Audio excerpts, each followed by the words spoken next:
各位网友大家好，今天是2021年8月3号星期二，欢迎大家参加王健每日观察直播1的节目。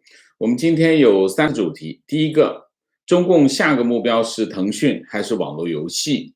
第二个是中国疫情焦灼，封停建成风气打击经济。第三个是拜登万亿美元基建计划敲定啊。那么我们先讲第一个，今天这个股市又是连滚带爬啊。那么原因什么？原因是经济参考报，经济参考报有一个栏目叫经参调查锐度，然后就刊登了一篇文章，这篇文章的题目叫金生鸦片竟涨成数千亿产业。那么后来这篇文章出来之后，这个腾讯和一些网络游戏的股票跌得稀里哗啦，然后他就改了个标题，叫网络游戏涨成数千亿产业，把这标题把金山鸦片拿掉啊，就又再刊登。改了些什么呢？改了2个地方，一个标题啊，另外一个就是第6段原文说，游戏危害越来越得到社会共识，常常用精神鸦片、电子毒品来指代，然后就改为网络游戏危害越来越得到社会共识，把这个精神鸦片给去掉。第7段也是这样，原文是这一新型毒品却突飞猛进，发展壮大成为一个巨大的产业，然后就把这个改掉，叫网络游戏已经发展壮大成为一个巨大的产业，其他基本上就没怎么动。那这篇文章为什么杀伤力这么大？那么几个部分我大概说一下。第一个，由头就是中办国办关于进一步减轻义务教育阶段学生作业负担和校外培训负担的意见。这个意见很重要啊，里面就要求引导学生合理使用电子产品，控制使用时长，防止网络沉迷，这是由头啊。然后跟着就这个经济参考报记者就说他调研发现，当前未成年人网络沉迷现象普遍，网络游戏对未成年人的健康造成不可低估的影响。然后它就有数据第二个是数据那么 62.5% 的未成年人那么在网上玩游戏， 13.2% 的青少年有手机游戏，那么平均工作日玩手机游戏的超过2个小时那么然后就是对这个青少年的生理和心理带来双重的负面影响这第二。第三，网络游戏发展壮大成为一个巨大的产业那么去年网络游戏销售收入是2786亿增长20%。然后就是腾讯点名腾讯游戏去年的收入是1561亿超过一半腾讯很厉害所以为什么腾讯股价高然后第4点这就讲了这个网络游戏对未成年人影响触目惊心。他举了个什么例子呢？就是今年的4月份，然后有一个人就姓刘刘女士把这个腾讯告上法庭，说他儿子呢原来成绩不错，后来就打上游戏呢隔三差五对父母使用暴力，然后还用刀划伤了他的脸颊，他儿子最后放火烧了他外公外婆的房子就是所以他把腾讯告上法庭这是第一个。第二个呢，就是中科院发布这个中国国民心理健康报告就是2019到2020那么他说什么呢？他说小学阶段抑郁检出率就抑郁症检出率是10%，初中是30%，高中是40%，其中重度抑郁检出率是10%到12.5%。然后有些孩子厌学失眠，身体出种种不适，有些沉迷网络世界，逃避现实。有些甚至结束自己的生命。我不知道他为什么用这个报告，这个报告并不是说是网络游戏的问题啊，不过，新华社嘛，啊，这个欲加之罪，何患无辞，很习惯了他们啊。然后呢，就是点腾讯王者荣耀啊，独占鳌头。那么去年的日活量是1亿啊，然后就是腾讯游戏去年是1561亿啊，腾讯这个王者荣耀这个贡献很大，说这个参与调查的有一半的学生经常玩王者荣耀啊。好，那我们就大概的这篇文章大概就是这样。经济参考报在中国的影响力并不大啊，这是一个比较边缘化的一个报纸，它相对严肃啊，就是它的喜欢刊登那种大块头的文章。新华社有很多报刊啊，比如说比较流行的是中国证券报啊，中国证券报比较经济类的比较流行，但是基本上来说，这些官方的经济类的报刊都不大好卖啊。但是不管怎么样，新华社很多，比如说参考消息进去，新华社啊，新华社很多报纸啊。但是不管怎么说啊，有些人说啊，这个故意拿一个这个不是很主流的报纸来试试水，然后再看看市场风向，不行就要再缩回去啊。网上有这么说法啊。我认为2点，第一点，空穴来风肯定是有原因的啊。那这些新华社，像新华社、人民日报这种级别的新闻机构啊，它不会乱刊登文章啊。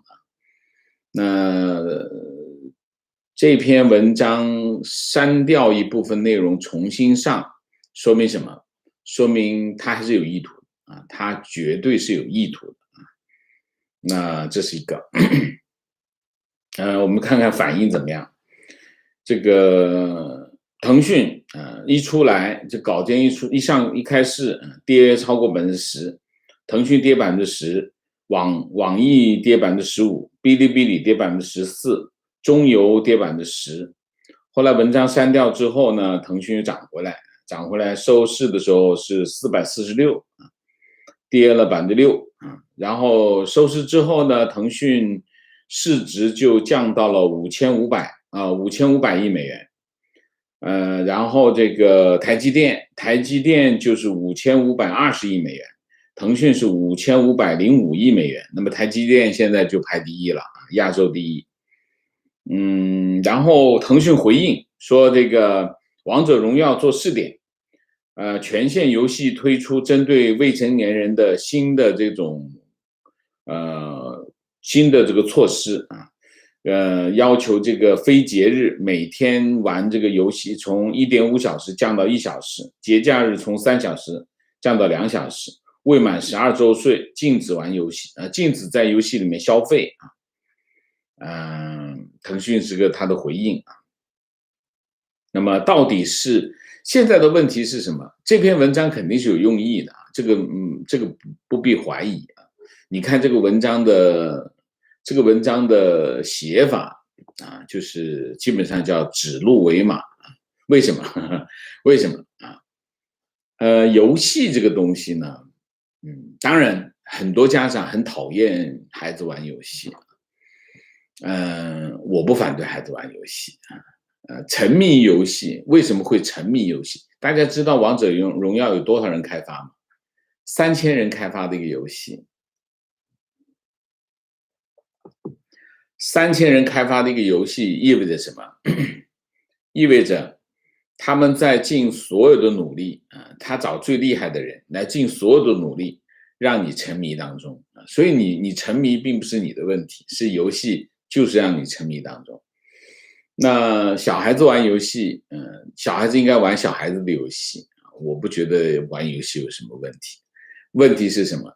就像我们经常讲的问题一样啊，这个食物没有问题，有问题的是饮食习惯啊，就是说你怎么去吃啊，食物所有的食物只要它没有腐败，没有坏东西，所有的食物都没有问题。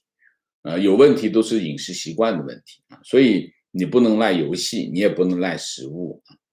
那沉迷当中是因为什么？是因为教育的问题。你全世界也不是所有的人都在沉迷游戏，那为什么有些人沉迷，有些人不沉迷？一样的道理，有些人喝酒会酗酒，有些人不酗酒。这个世界上总是有不同的，你不能把责任推到食物上面去。这个当然你可以讲很多冠冕堂皇的废话，这篇文章基本上就是这种冠冕堂皇的废话。那他为什么要讲这种冠冕？他自己知道吗？他自己当然是知道，记者很清楚，他想说什么，他很清楚，他想说的是网络游戏跟腾讯。那么我们看完这篇文章也很清楚，他是在这个说网络游戏和腾讯。现在的问题是什么？现在的问题是，他的目标到底是腾讯还是网络游戏，还是网络游戏加腾讯？那么以前共产党说这个用小说来反党啊，是这个作家的一个发明。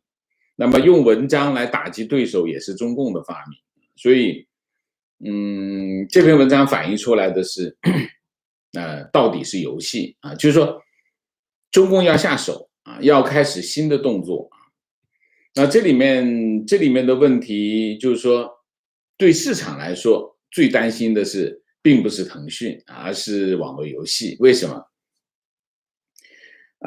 网络游戏在18年中共诚心大规模的整治啊，应该是从16年、17年开始整治，18年干脆就停止发这个网络许可证啊，停发了一段时间。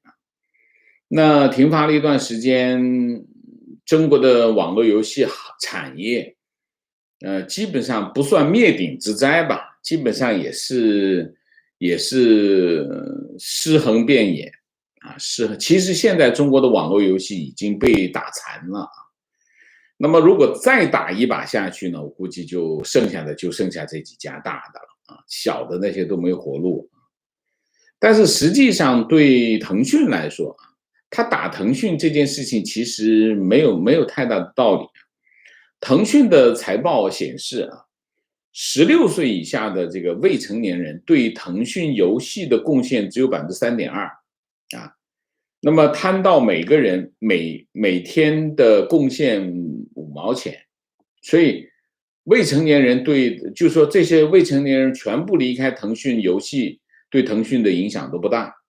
所以你可以看2018年这个停止游戏的这个版号发放之后，腾讯增长从来没有停止。腾讯为什么？你可以看啊，停止发这个游戏号，其实是帮助腾讯扩展它的市场份额。腾讯的市场份额现在超过一半，其中贡献最大的其实是停止版号，因为其他人都不能干，而腾讯继续在干，所以腾讯的市场份额是增加了的啊。所以你可以看，腾讯在8月18号就要发它的这个业绩，你可以看到啊，腾讯还是那个腾讯。为什么？它在游戏领域的这种霸主的地位不可动摇。这就是为什么我讲，他这篇文章到底是打击腾讯，还是想打击这个网络游戏？我看两个都有可能。之前为什么中共要整治网络游戏？所以呢，大家也不能够低估中共的这种生存欲望啊，就是生存意识很强烈啊。他就闻到什么呢？闻到网络游戏或者是电子游戏里面的这种信息。电子游戏里面，它其实是另外一个世界，跟我们现实世界是平行的另外一个世界。那个世界里面，电子游戏从哪里来？从西方来。所以电子游戏里面有很多西方的价值观在里头，人和人相处的方式啊，自由啊、民主啊、人权啊、权利啊、关系啊等等，其实都是从西方移植来。中共为什么在2016年、17年整治网络游戏？其实他就发现这里面的这个东西，这个东西对小孩子影响很大，怎么办？打击。他要去整治网络游戏，其实核心的是什么？核心的就是这个意识形态啊，这是一个方面。当然还有一个方面是什么？还有一个方面就是网络游戏这利益太大了啊，这么大的利益。那怎么能够？那怎么文化部也要抢这个信息产业？以前信息产业部，现在工信部也要抢，都宣传部门也得抢啊，都跟这个有关系，都要伸个手进去。这个大家还没讲清楚，先把它停下来，我们先打，先这个各个部门先打打看，争一下审批权，争审批权，只要他有审批权，就能收钱。那现在中共这个意识形态高涨啊，那会不会再来一把？都有可能。就可能性最大的是网络游戏再加上腾讯，这个可能性是最大。那也有可能是针对腾讯，为什么？因为前一阵子这个腾讯的这个微信注册停了啊，微信注册停了，他的说法是要搞个什么升级什么的啊，这个说法说不过去。为什么？停止新用户注册这件事情是网信办对付这个平台的一个非常重要的手段啊。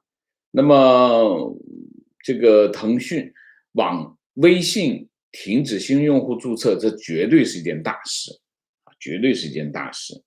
所以呢，所以你加上这个情况，加上现在网络游戏啊，加上这个微信停，那可能这个下一个是什么？去年是从阿里巴巴开头啊，我当时就讲啊，阿里巴巴跟腾讯不一样啊，腾讯更像自己人一点，但是它跟阿里巴巴从属性来说是一样的啊。怎么说呢？他们有3个共同特征。第一个，私营企业，老板是私人，不是国企，也不是外企，都是私企啊。私企加外资股东，这是他们的共性啊，这是第一个。第二个，垄断性的互联网企业。第三个，关键性的基础设施。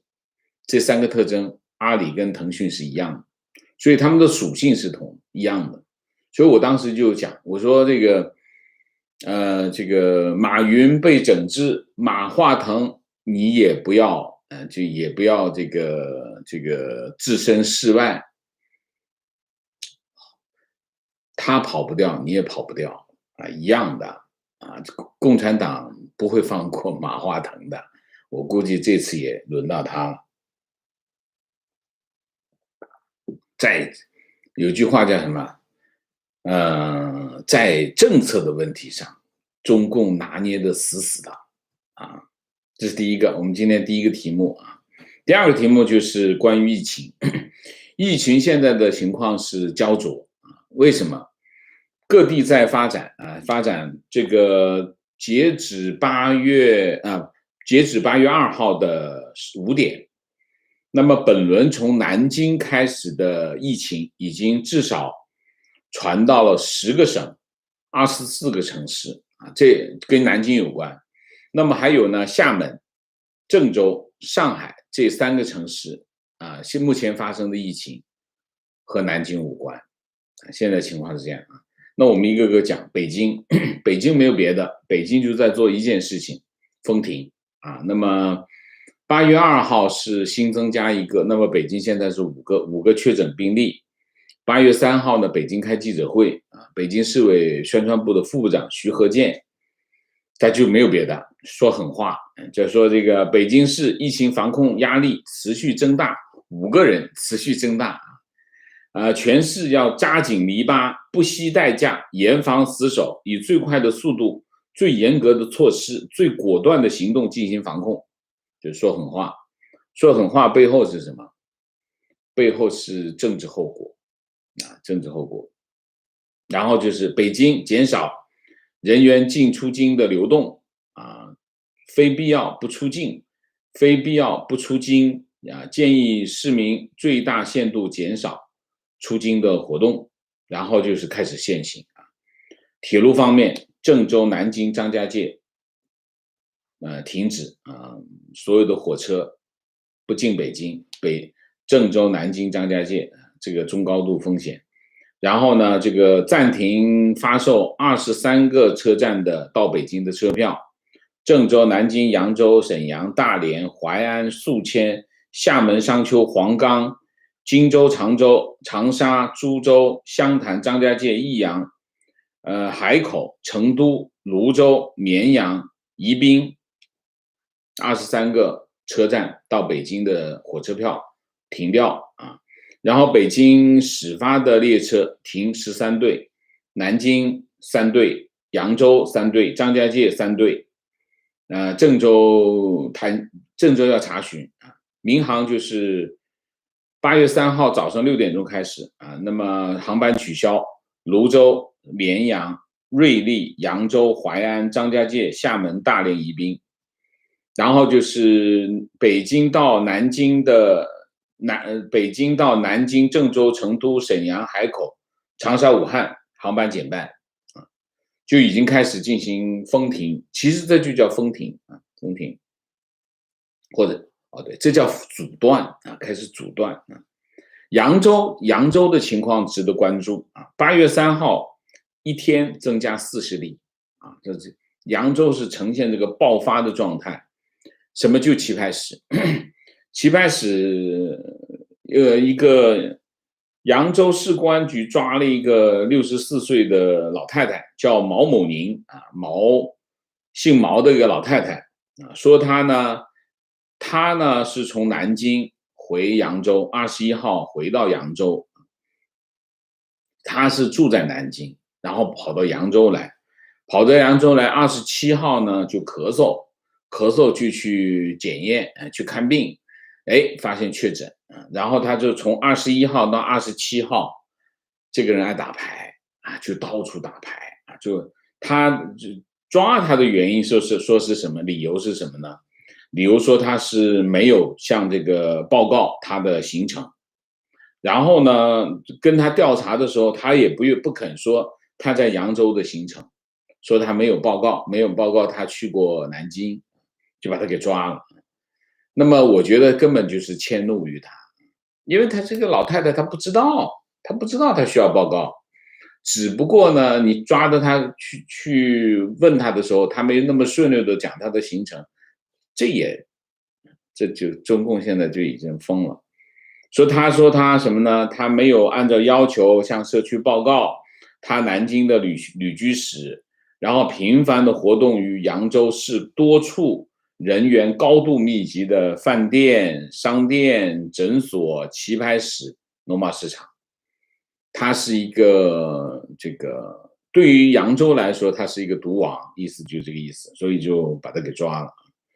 但现在扬州的情况是什么？扬州的情况是8月3号单日40例，那么这是28号以来最高。那么目前扬州的确诊病例是94例，无症状是2例，目前还在增长当中。所以扬州的爆发，而且感染者是以中老年为主，最高是87岁，最低是38岁，然后都是主要的路径都是棋牌室扩散，就是打牌到。他们大概是有很多老头老太太喜欢在棋牌室里面打牌，其实打牌其实这也是一个社交。那大概是一个这样，这个扬州要高度关注。扬州基本上现在已经封城了啊，而且封城封得很厉害，所以扬州市长撤掉扬州市长。张家界是8月3号开始，张家界境内的居民游客不得离开张家界啊，就是你到那旅行的游客啊，就别走了，留下你来继续玩吧啊。武汉是新增3个本土，然后这个8月2号开始，这个经开区转口街道啊，那么定为中度风险，封闭管理，只进不出，严禁聚集，每户1人在指定时间外出购物，然后这个车辆进行。8月3号，全武汉市1000万人核酸检测，全市所有线下教学活动停止，然后就抢购，超市里面所有东西全空啊。这个武汉人在疫情的武汉损失惨重，所以武汉人的反应非常的正常，就抢购，所有的东西全抢完啊。那么所有旅游景点，包括图书馆、文化馆、群艺馆，严格4闭啊。这是武汉，武汉又开始了啊，武汉开始。郑州是新增13例，还在爆发当中啊。那么呈现是点状的散发特征。到目前为止，63名感染者，大部分都和第6人民医院，就是省传染病院有关啊。那么所以他们郑州就撤掉了他们卫健委的主任和这个第6人民医院的院长撤了啊。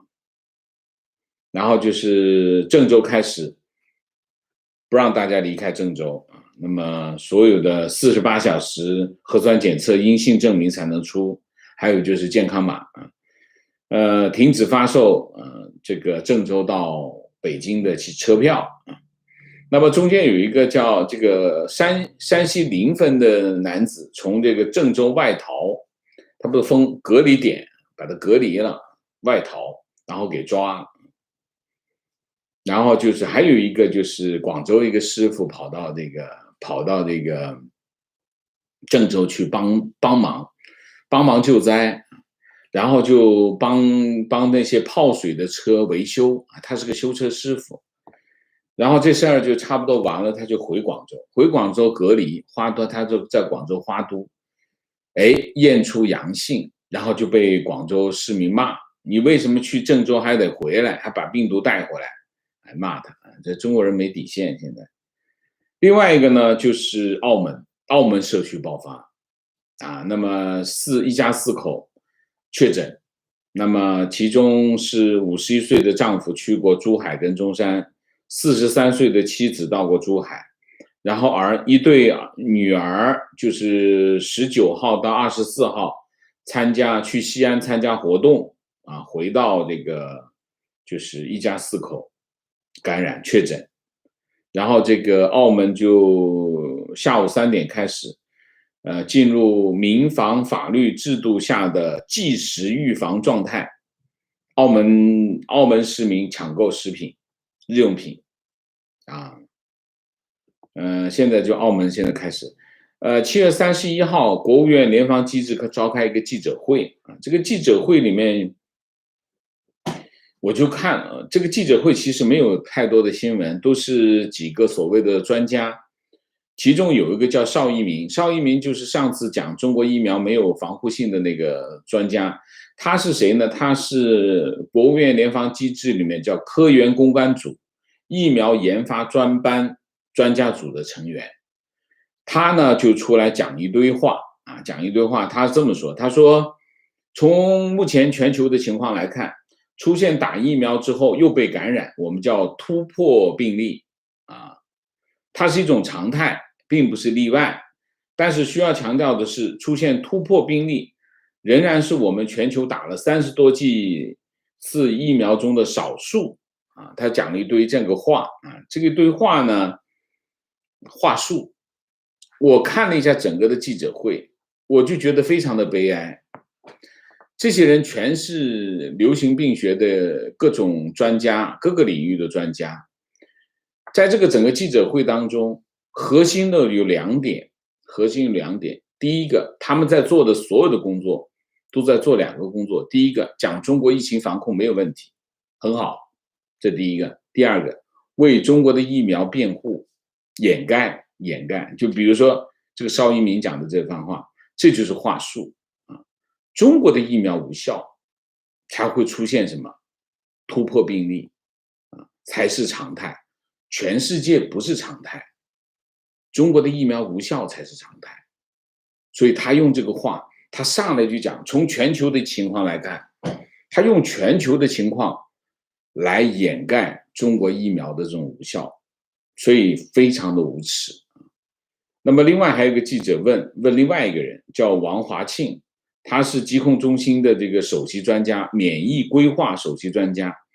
这个记者就问得很尖锐，他说目前归国人员入境隔离14天，到了目的地再隔离14天，隔离28天。他说请问目前疫苗有效性已经比较高了，其实讽刺他。那么为什么还要隔离这么长的时间？能不能缩短呢？这个王华庆就怎么说呢？他说其实我们接种疫苗的目的是建立免疫屏障，这个话没错。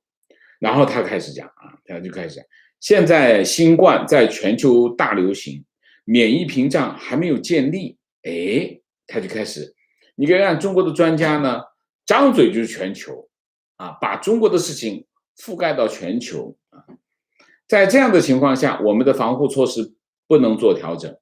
假如说我们免疫屏障建立的话，防护措施要调整，这个话也没有错虽然有些人已经接种了疫苗，但是我们也知道疫苗的保护效果不是100%其中有人即使接种了疫苗，也会感染病毒，也会发病，也就是说他有可能成为一个传染源。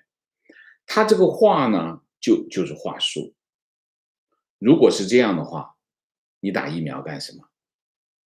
对吗？如果你这个打疫苗也会感染病毒，又会成为感染源，那你打疫苗干嘛？你怎么建立这个屏障，免疫屏障呢？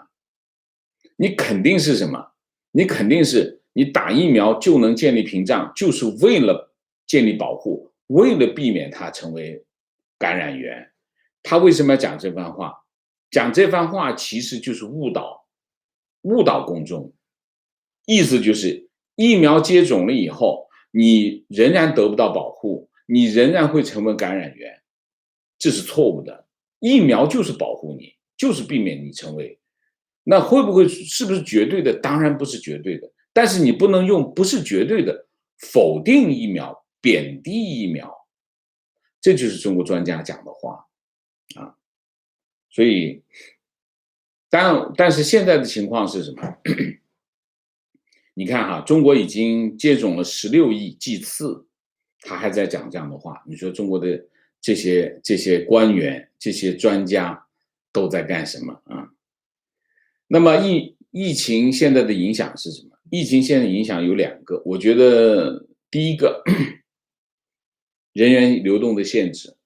人员流动的限制其实会对经济活动产生影响，这个影响是非常的大。你很多东西你人员流动，我们经常讲经济有3个要素，第一个资本，第二个技术，第3个人员。那么经济活动就是这3个要素的流动资本的流动技术流动，人员的流动，然后产生需求，产生供应那你现在人员一限制它流动，那经济活动就会受到限制，经济活动受到限制，经济就会受影响那么很多时候中国很多地方它是这样，它某一个城市它在某个领域它有专业的市场，专业的发展，你这个城市突然一下封掉，你可能整个的产业链都停掉。那在去年的时候，这件事情就不断的在发生。那么现在这件全国超过一半的地方开始出现了这个限制流动的情况。那你说中国经济会不会受影响？一定会受影响，这是第一个。第二个，社区封停。社区封停的影响也很大。为什么？你想一下，人一封在家里，你还能消费吗？所有的需求都没有了。这是第二个。第三个，那么现在目前和南京有关的疫情是24个城市，和南京没有关系的疫情大概是15、16个城市。那么我们讲的这城市都是很大的城市，不是小城市不是五六线的城市，都是地区级的城市。那么这些城市它只要你可以看中国现在疫情防控的手段其实非常的简单，还是在重复2003年的手段，就是封停、封停阻断、封停阻断这个城市的运行，基本上它的运行效率就会一半以上就会受到影响。那一半以上受到影响，那你经济活动直接就是打击经济。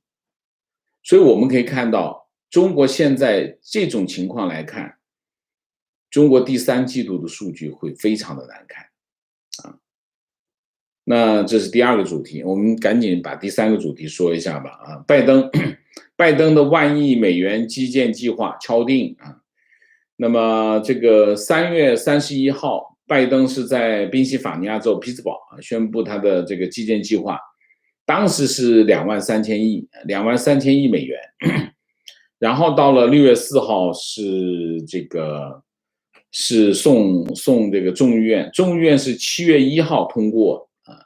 7月1号通过了之后呢，然后这个共和党就在参议院狙击这个民主党，然后这个双方一直在谈，其实共和党跟民主党一直在谈这个问题。最后8月1号，这个民主党跟共和党组成的参议院小组啊，最后公布这个内容，把规模从23000亿缩到了1万亿。那么8月3号就会参议院启动这个修订程序，最后完成。他们的意思就是尽量的在本周之内完成这个参议院的程序啊。参议院的程序完成之后，然后就会和这个众议院通过的是23000跟参议院的1万亿进行合并啊，合并最后再通过一次，众议院再通过一次，然后呢交给总统签，就大概就是一件这样的事情。那么现在的内容大概是什么呢？大概是1万亿8年，分8年，那么其中4500亿美元已经批准，那么5500亿是新增啊，那么1100亿是修高速公路，730亿更新电网，660亿升级铁路系统，650亿宽带，550亿引水，500亿改善储水，390亿公共交通，250亿改善机场，170亿改善港口水道，150亿发展电动车。那么这里面呢就1万，那么基本上和社区照看、劳动力培训，然后这个学校跟住房改造全军覆没啊。那么包括是投资研发跟制造业应用都全军覆没啊，这个是非常不好的。剩下的全部都是硬基建，我们刚才念的这些全是硬基建，所有藏在这个基建里面的研发、制造业，还有这种跟这个人力资源有关的，全部都删掉啊。现在的情况，这件事情不管怎么样吧，虽然2万3变成了1万亿，但是呢，对美国来说是好事啊，是好事。基本上可以对美国经济是一个强心剂啊，有帮助啊，我们就不展开说了啊。这件事情有2点，第一点，很多人经常讲美国搞基建，会刺激通胀，基本上不 make sense 啊。拜登总统的基建计划是个支出计划，是个政府支出计划，政府的支出计划跟投资计划是2回事。投资计划它通常是借钱，发国债去借钱，那么支出计划通常是用这个税收啊。那税收是从哪里来？税收是2块，第一块是从之前通过的15%的这个叫这个叫这个最低税率啊。OECD 的这个最低税率呢，会帮助美国省掉一些税啊，会增加税收。另外还有就是加税呢也会增加一些税收。基本上美国就自己就消化了，而且它8年之内完成的话，它每年增加的支出也不会太多，所以对美国应该是有很大的帮助，好吧？我们大体上就把我们今天的3个主题就讲完了，后面这个就有点紧张啊。好吧，那我们下面就进入互动啊。进入互动之前，温馨提示，请大家点赞，请新来的网友订阅，请大家加入我们的会员，支持我们做更好的节目啊。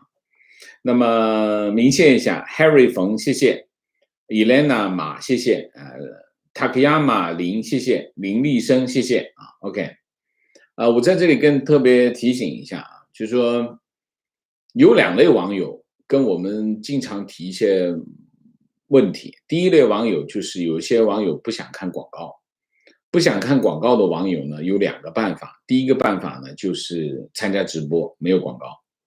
第2个办法就是参加我们的 Patreon 啊 ，Patreon 是没有广告的，所以大家我们在我们的每个视频下面就有 Patreon 的账号，去注册 Patreon 是有付费，所以它没有广告，这是一个选择。还有一些网友呢翻墙有困难，翻墙有困难 ，Patreon 有个功能，就是我们现在在 Patreon 上面推出了一个免翻墙的这个服务啊，就是音频服务。音频服务是不用翻墙，直接可以听啊，所以这个可以，我就在这里特别的推荐一下啊。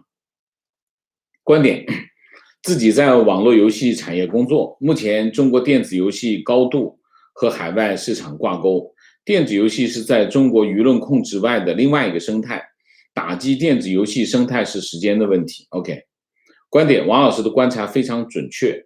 7月1号100年党庆时，游戏服务器就关停了1天。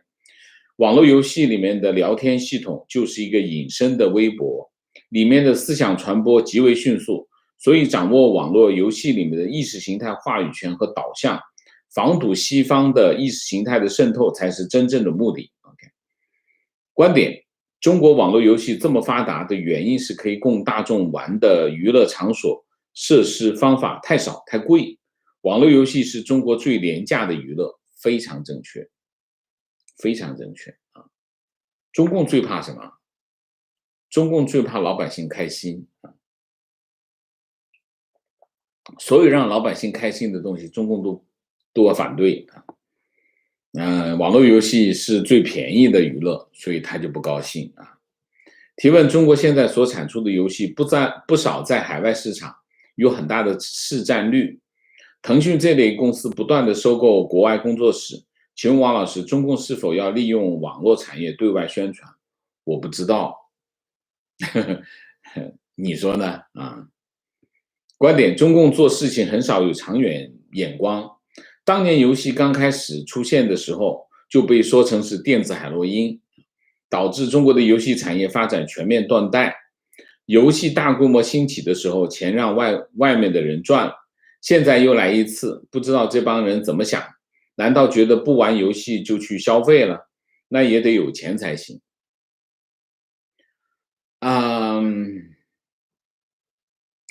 你想一下，中共干的这些事情，就是他们有个共同的东西，就是让老百姓吃饱肚子的事情他反对，让老百姓高兴的事情他也反对，他就想尽一切办法让你吃不饱，让你没办法开心，他就高兴了，所以这件事情就是这样子，没有别的，纯粹是阴暗心理。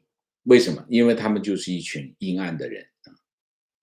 情况被封在家里做了第1轮核酸，早上临出门被通知不允许出门，身边的人都在唾骂外出带回疫情的人，我还是觉得他和大家一样可怜，只是倒霉遇到，试图跟母亲讲理，这人也可能也是可怜人，不应该骂他，却被母亲痛骂，说被境外势力洗脑，无奈经过文革的人喜欢去针对人。却不敢对中共说不字，明明政府懒政导致疫情扩散，一句话就够了。万一你是那个人，你怕不怕？对吧？对啊，那个人正好发生在他身上，你怎么确定你不会成为下一个？对不对？情况坐标武汉，今天开始全民核酸检测，很多小区今晚在熬夜加班搞，一天到晚催疫苗，这种情况又该如何解决？脸都不要了。中国的疫苗是无效的啊，所以他开始就讲啊，疫苗不是100%，疫苗当然不是100%，但是疫苗不是100%，你为什么要让大家打疫苗？对不对？情况村里已经封村，郑州车牌不让回去。上午接到朋友消息，我们县城接到确诊一例，朋友圈已经很多人转载，但是今天卫健委通报没有看到我们县城的报道，那就多了去了啊。情况坐标河南，今天所在小区已经封，乡镇自然村已经全部填土封路啊。那你看一下，这跟去年是一样的了。公众场合已经下通知关闭停业啊，这个基本上河南的情况就跟去年一模一样了，各个村把路给挖断啊，不让别人进来。坐标广西，政府发通知，8月10号以后没有打疫苗的不能进入公共场所和乘坐公共交通，开始强迫打疫苗啊，没什么用啊，疫苗没卵用啊，中国国产疫苗没卵用，打了也白打。提问，请问王老师，关于疫苗公布的感染者的个人情况，比如人数、行踪，在多大程度上可信和漏报的程度有多大？请解答这个困扰我很久的问题。他公布的是可信的嘛？否则你怎么查呢？其实这里面的问题是什么？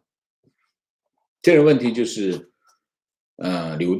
流行病调查。流行病调查是什么意思？就是你要去调查他去了哪些地方，他去的这些地方，他可能让这个地方产生污染，并且在这个场景感染其他的人。然后呢，去流行病调查其实做的工作就是这么简单。他公布的这个行踪，那当然是跟这个人有关系，他才公布。公布的目的是让大家去知道自己会不会感染，其实是一件这样的事情。至于人数，你相信吗？我是不相信。你困扰啥？从一开始就不用困扰。共产党一直在撒谎，所以我不相信这人数。要5个人，你北京到现在为止总共是感染了，宣布确诊是5个人，5个人，北京市已经是阻断了，已经。整个北京基本上是别人不让进，他也不让出，5个病例你就不让进不让出了，你怎么可能是5个？不用困扰，共产党撒谎是他的习惯啊，习惯性操作。情况：一个广州男人10天前跑到郑州自愿参加救灾，后来南京的疫情传播到郑州，这个男人回到广州被隔离，结果广州人铺天盖地的骂他千里投毒，这个男人很委屈，也没办法为自己辩解。很多中国人的偏执可见一斑，非常正确，这不是偏执啦，这就是自私嘛，没有同理心嘛。然后呢，当他成为那个人的时候，就没有人同情他了是吧？所以你可以看中共的治理是什么？中共的治理就是让所有的人变成那个坏蛋，然后他在对付这个坏蛋的时候，没有人会去同情这个坏蛋，然后那些人又变成坏蛋。情况：今天扬州有一例确诊，11岁，从7月21号起一直奔波于4家补习机构，感觉扬州的疫情比爆出的严重得多，非常正确。扬州现在正在爆发。情绪：这次疫情让人恐慌，即便是乖乖的打了疫苗，也照样被拉去隔离。即使家里有存粮，也可以安稳度过隔离期，还要反复的核酸检测。最近感觉就像头顶悬着一柄剑，不知道什么时候会砸下来，躲也躲不掉。恐怖的根本不是疫情或者死亡，而是这种粗暴又无能的制度，非常的对。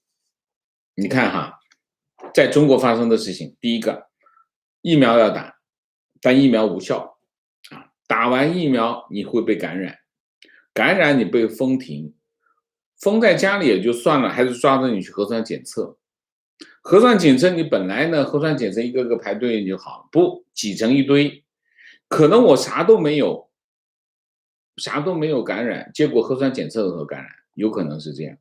然后你不断的就隔离、封停、隔离、打疫苗，你这核酸检测不断的在搞折腾、折腾，不断的在折腾，这共产党干的事情。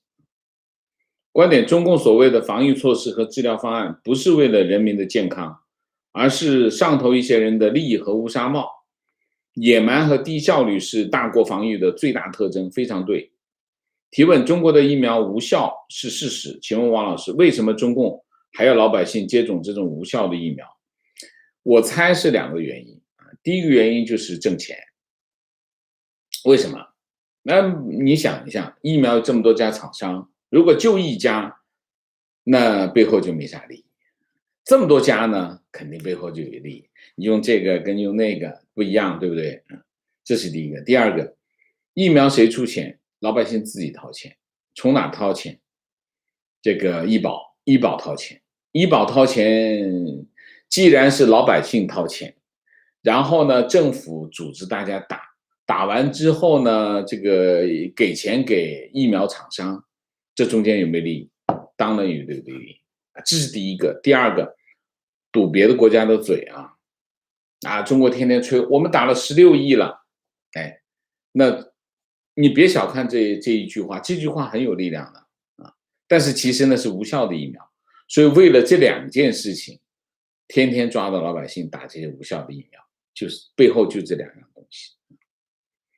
提问：郑州发布最新的封控区，完美覆盖了京广路隧道三段中的2段，并且改变了警戒线策略，直接用固定栏板堵住。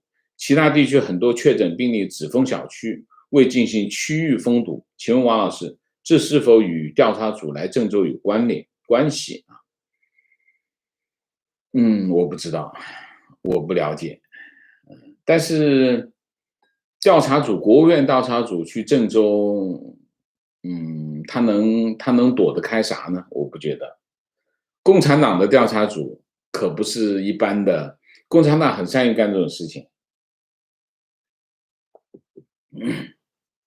什么巡视组调查组这些东西，共产党干这东西，那太擅长了提问：请问王老师，为什么要进行2次以上的核酸检测？核酸检测的试剂盒不合格吗？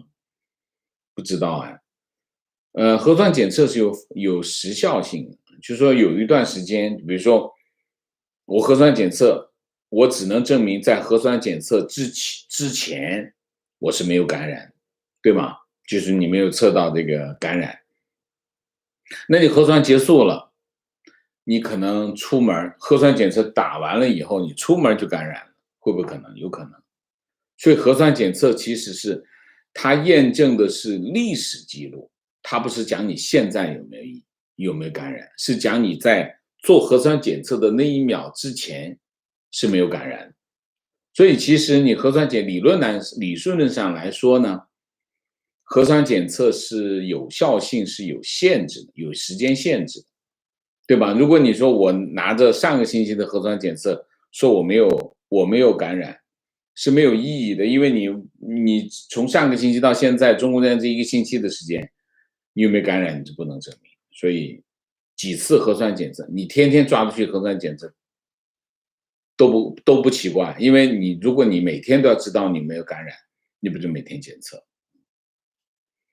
观点：疫苗不能100%防止感染，但是首先能降低感染力，其次即使发生了突破感染，也能有效防重症，所以肯定是有用。至于为什么打过疫苗的人回中国也要隔离28天，可能是因为国内医疗资源不够，即使美国接种了70%以上的人，还是每天有几万人感染，同等比例的人放在中国，可能是医疗系统无法承担的。其次可能是政治脸面的问题吧，毕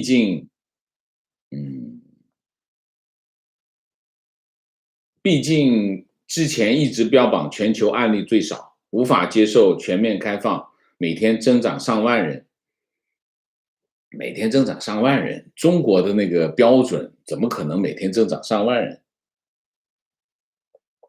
我们之前讲过，中国的这个确诊的这个标准是非常严格的，这跟美国不一样。美国就是认为是就是了，哪那么如果按照中国的标准，我估计美国也一天也就是几千人，不会是上万人。观点看不出游戏怎么变成鸦片了，怎么就毒害青少年了？回想过去这么多年的教育经历，真的是惨。枯燥的教学，单一的评考，渣渣的高等教育。现在教育系统有问题，教育起不到足够的引导和疏导作用，教育压力压到普通的家庭父母身上。看到小孩玩游戏不埋怨才奇怪，但是他们很少去质疑教育系统。好的游戏真的可以让人看到更大、更广阔的世界，这种一刀切的做法实在太卑劣了。成人的世界其实是有网络游戏也好，手游也好，各种游戏也好。游戏是什么？游戏就像食物一样食物一样，就是说有些食物让人你不节制的进食，你会让你变成大胖子；你无节制的节食，你会饿死。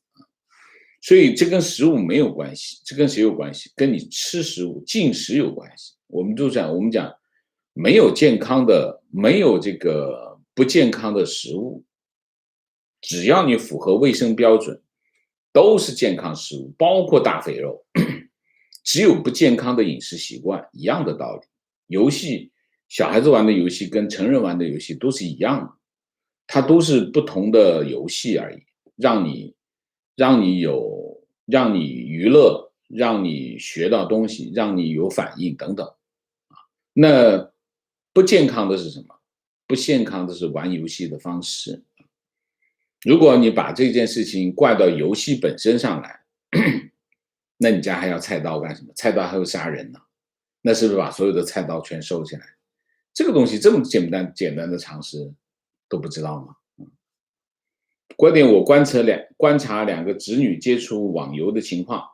他们小学时因为学校课业的要求，一人一台笔电，日常使用，4年接触网游。我发现虽然电玩对他们有吸引力，但是他们的生活里充满了其他更深具乐趣的活动。平日参加学校的辩论社、羽毛球队，放学去舞蹈教室学街舞，周末学钢琴、学潜水。网游只是他们众多乐趣之一。我想真正造成小孩沉迷于网络世界的原因是，传统填鸭式的学习太过沉闷，没有培养他们其他兴趣，使得网游成为孩子唯一的生活乐趣。我们家小孩也会玩游戏，也很喜欢玩游戏，经常我们家他下载任何一个游戏，任何一个软件都要我同意那他自己有笔记本电脑，然后他有 iPad， 他要下载游戏我要同意，我要看过，然后他会玩。沉迷跟沉迷一点关系都没有。我们在看电视，我们坐那聊天，他会玩2下。他有很喜欢，我有跟他一起玩的游戏，我们俩有一款游戏，我们俩轮流玩。如果把这件事情变成一个沉溺的话，除了愚蠢没有别的可以解释情况，全球游戏平台 Steam 虽然有国服可以让玩家参与游戏，但是上面的聊天室是被关闭的，严防死守。观点，现在整个国家的气质整个中国的气质就很像一个大的凤凰男，穷的时候唯唯诺诺，有钱以后自尊爆棚，极度敏感，看谁不顺眼，总觉得别人在看不起他。以前穷，要把以前那些比自己强的人狠狠地踩在脚下，觉得有钱必须要有话语权，整体文化修养还没上来，一张嘴全是上不了台面的话。现实世界大家都在遵守，但他不满意的规矩都是别有用心，为了歧视他制定的提问，不管是3胎政策打击教培，还是现在打击网游或者是腾讯，受影响的主体都是青壮年。请问王老师，中共这样折腾现在的青壮年的目的是什么？我不知道他是折腾青壮年，那是你的观点啊，我不知道目的是什么。如果你认为是打击青壮年，教培怎么是青壮年？教培是青少年嘛？啊，我不知道你的结论怎么出来。观点非常同意王老师的看法，要根据实际政策和行动来分析美国对华战略，猜测个人语言分析美国总统的行为动机完全胡扯，人性很难猜透。你让那些大 V 来分析他们自己父母的心理想法，估计他们自己也猜不对。像川普和拜登一辈子估计见不上一面，还能把他的内心深处真实想法猜出来，这就是玄学。支持王老师公正客观的政策解读。我还是那句话啊，我们可以去对一个人的性格来分析他可能制定什么样的政策，或者说我们可以去分析这个政策背后的一些用意。但是前提是什么？前提就是政策本身。我们先要去看政策本身。我做财经新闻也好，我做这个政治新闻也好，我更多的是看什么？看政策，因为政策才是硬货。你讲的天花乱坠没有用，你最后一个政府一个执政者，你最终实现你的意图，都是要通过政策来实现。所以分析政策最重要，也最能够反映什么呢？最能反映它的一个政府的具体的政绩是从哪里来。提问：中国现在内政外交都很困难，但越是这个时候 ，CCP 越是各种搞事情。先是教培行业团灭，然后是互联网企业，房企也不放过。请问王老师，难道 CCP 不知道把这些最有活力的产业全部咔嚓了，中国经济会濒临崩溃吗？会产生严重的社会问题，最终导致自己的统治根基吗？ CCP 的逻辑到底是怎样？谢谢王老师。这个问题其实，上个星期我一个朋友跟我吃饭的时候聊过这个问题，就是说，你来看，整治这个教培行业也好，整治这个互联网企业也好，整治这个资本市场也好，这个对这个房地产市场采取很极端的手段也好，这些措施它会产生一系列的后果。而这一系列的后果互相都有关联的啊。你比如说，你外交，你跟美国翻脸，你跟这个翻脸，跟那个翻脸啊，你这个翻脸，你经济上你会受到很大的损失啊。所以，其实呢，在以前呢，中间有一个人，这个人是谁呢？这个人就统筹，负责这个各个政策的统筹。比如说，我整这个教培行业。我这教培行业政策一出去，哐嚓的股市就跌得一塌糊涂。那理论上来说，你上面应该有一个人，就所有的政策都上来的时候，我会看一下你这个政策会不会在其他领域会产生影响。那这个人是谁呢？这个人通常是总理，就是说他在统筹所有的事情，防止这个政策互相的对冲啊，产生对冲的影响。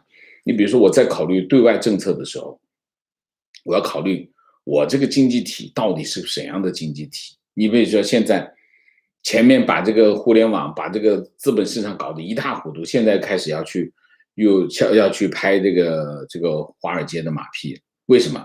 不行啊，你这一下子把华尔街全得罪了，我们外资怎么办？搞不定的。那当初你就不应该出这个政策，当初你只看一头不行，政策你有很多的影响。那习近平把这个权力哐嚓一下全抓过来之后，这个总理就给废，李克强就给废了。他没有统筹这个各项政策的这个角色。那习近平他自己又不懂啊，他只抓权。那各种政策，我想搞意识形态，我想搞外交，我想搞他不管那么多。那实际上呢，你可以看，就是说，在顶层跟下面执行层少了一个中间层，这个中间层就有相当于宰相、皇帝、汉武帝。汉武帝我文攻武略，我要这个跟匈奴打，可是你政府你得有钱啊，你得这边有战马，你得有粮草，你才能打这个仗。所以宰相很重要是什么？宰相你告诉皇帝，哎呀，我们这个5年之内不能打，为什么？因为我们男丁不够，男丁不够，我们战马也不够，那就悄悄的跟汉武帝，汉武帝说，那行，我就等你5年，你这时间赶紧给我生产。这中间得有这个国家治理呢，你得领袖有 vision， 有战略上的要求，但你中间要有个大管家，大管家把这个事情协调好。中国现在这个国家呢就不正常，不正常是什么？你比如说，我举个例子，李克强，李克强有样东西是不能碰的，什么东西？外交。外交部长虽然是他的部长，你看过李克强讲外交政策吗？从来没讲过。李克强的这个政府工作报告里面跟外交有关的就是这么一行字，几行字，他完全管不了外交。那你想一下，外交对中国经济有多大的影响？非常大的影响，他统筹不了。资本市场他统筹不了，刘鹤在那把资本市场，把整个金融跟资本市场管了。金融稳定委他是主任，李克强连这个稳定委都管不了，虽然这叫国务院金融稳定委，但是他管不了。那你想，金融政策他管不了，外交政策他管不了，那你是管的什么？那变成后勤部长，中国就没有了中间这个统筹的人。所以你可以看到，中国的各个政策都是互相打架，互相拆台。这就是你刚才问这个问题。你把这事情全部咔嚓掉，你这个经济会崩溃的。他不管。那你比如说，我要整治教培行业，教培行业你为什么不整治？理由很充分。我教育系统，我的这个从业人员1400万，你教培行业的从业人员1000万。教育是什么？教育是育人之本。我这个教育，我这一头都在学校里教的好好的，结果一放学全跑到他那儿去了。他教什么我管不了，这叫什么？政治安全。这个政治安全一出来，谁都抵抗不了，整吧，就把教培行业团灭。原因就是这个。但是教培行业一团灭意味着什么？就业怎么办？这个也不怎么办，那个也不怎么，一堆的问题来了，他不管，他先把这个灭掉再说。因为什么？政治比什么都大。但如果你这个政策上升到总理去管的时候，他就考虑一下。李克强天天讲啊，我们要解决就业问题，你这1000万的就业，这都是城市的白领。然后很多，你想一下，1000万人，你算100个一个学校，多少个小老板？那都是中产，这中产全灭掉，你中国城市消费怎么弄？所以现在这就是中国的情况。中国的情况现在就是，你看到很多互相矛盾的政策，就是习近平把这个国家搞成这个样子。就是说，我经常讲，你有恶意把事情弄糟弄翻，都没有习近平把中国搞成这个样子这么难。你真的就是满怀恶意去搞坏它，都没有搞得现在这么坏的。这是习近平干的事情。所以他的逻辑是什么？他没有逻辑，他只是为了他自己的权利。